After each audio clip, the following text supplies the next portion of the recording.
President Biden insisting U.S. policy towards Taiwan has not changed after the White House immediately walked back his comments yesterday. The president said if China attacked Taiwan, the U.S. would defend the island militarily.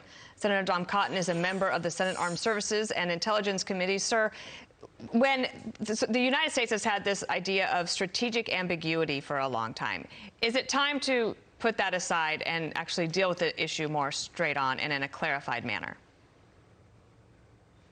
Good morning, Dana. And yes, it is. The policy that Joe Biden seems to have stumbled on yesterday, or for that matter, two other times in the past 9 months, is the correct policy for the United States now. China is our #1 competitor. Taiwan is the most dangerous flashpoint in the world.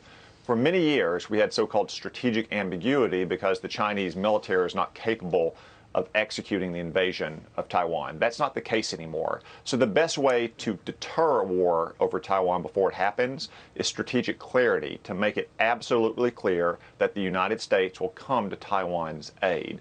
Unfortunately, what we've seen with President Biden now 3 times in 9 months is not strategic ambiguity or strategic clarity. It's muddled and confused ambiguity.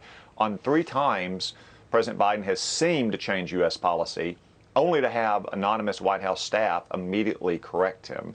It is the worst of both worlds, Dana, because it gets provocation without deterrence. You can see how it provoked Beijing yesterday in their intemperate response, but Beijing probably doesn't think that Joe Biden is really willing to go defend Taiwan, given the fact that he allows his anonymous aides to rush out and change it. This is the worst of all possible worlds.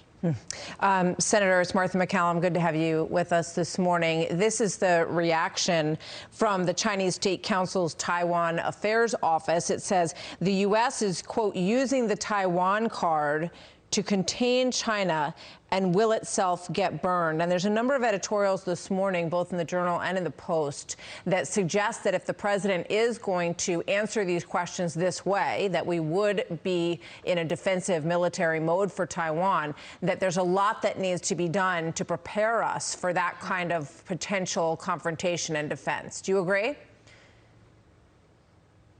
I do agree, Martha. Again, I think the president should clean up this mess himself. As I said yesterday, since he's made this mistake 3 times now in 9 months with his White House staff cleaning it up immediately, he needs to give a careful, deliberate speech from a prepared text that he releases in advance that makes it perfectly clear to the entire world, most importantly Beijing, that the United States' new policy is strategic clarity, that we will come to Taiwan's aid. Now, words are not enough, as you suggest. We also need to substantially increase our defense budget, especially to increase the kinds of weapon systems that we would need to deter China in the Western Pacific. We also need the Taiwanese to work with us to step up their military readiness. For instance, making sure that they have the kind of weapons that we've been rushing to Ukraine in the last 3 months since war started in advance, and making sure that their military has a large and capable reserve force, exactly the kind of reserve army that countries like Israel or Finland have, because they are next to large aggressive neighbors as well. Those are the steps we need to take in addition to making this policy change, but it starts with Joe Biden being perfectly clear without any confusion at all that this is the United States policy. Otherwise, as I said, we have the worst of both worlds, provocation without deterrence. Senator, maybe I'll give you an opportunity here just to explain what is the United States' strategic national interest here? Like, why does it matter so much to us about Taiwan? Why would we want to have this? Understanding the Chinese is our #1 adversary or enemy, even you could say. But for people out there wondering, like, so what is different about Taiwan than any other country? Well, China is our #1 enemy in the world. That's one difference. Second, Taiwan is geographically vital to access to the Western Pacific, where so much of our economic prosperity is based. If China can take Taiwan, it has what Douglas MacArthur called an unsinkable aircraft carrier. That gets it outside the so-called First Island chain, where we have so many partners and bases, places like South Korea and Japan and the Philippines.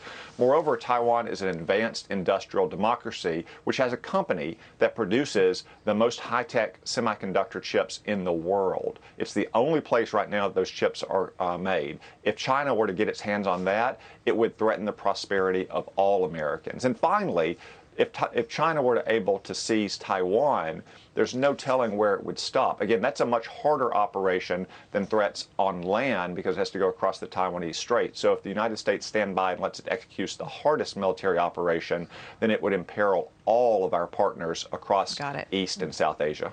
Senator Tom Cotton for us this morning. Thanks for being here.